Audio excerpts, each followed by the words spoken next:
Did you know that out of all the states, Texas has the third highest number of lynching cases in the country? J. N. Bennett, editor of Waco Weekly News, once stated that lynching becomes chronic and contagious.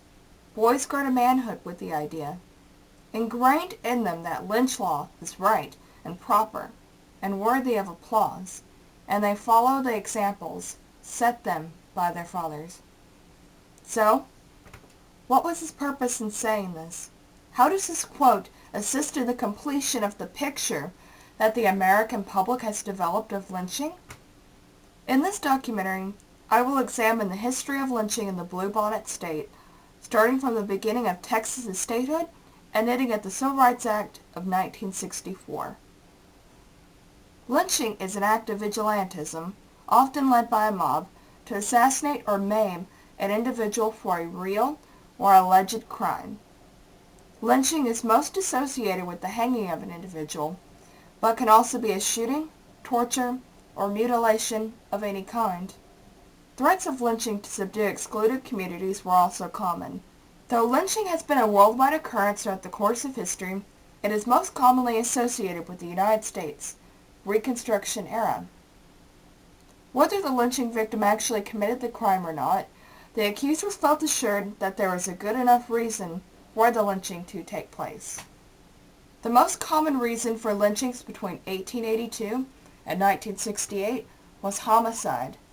Other main reasons included rape, attempted rape, robbery and theft, felonious assault, and insulting a white person.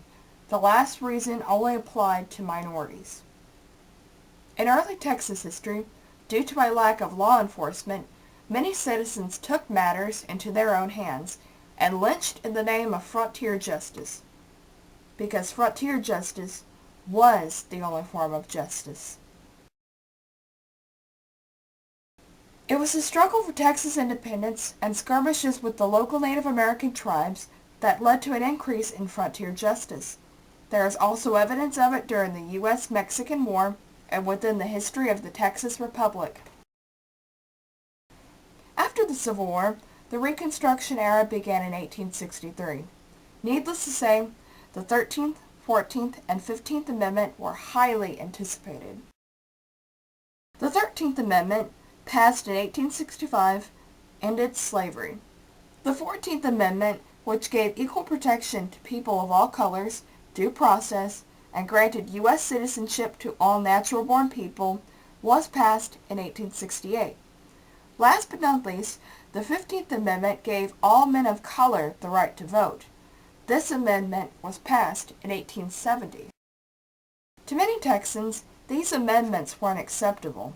Southern governments then passed the Jim Crow laws in 1876, which were segregation laws that prevented racial equality and kept the blacks and the whites separate. Governmental tools such as the poll taxes and literacy tests also made it very difficult for African Americans and other minorities to vote. Though racial tensions always loomed large, it seemed to have hit an all-time high after the completion of the Civil War. As the amount of vigilantes in Texas lynching cases begins to decrease, the increase of non-vigilante mobs begins to rise.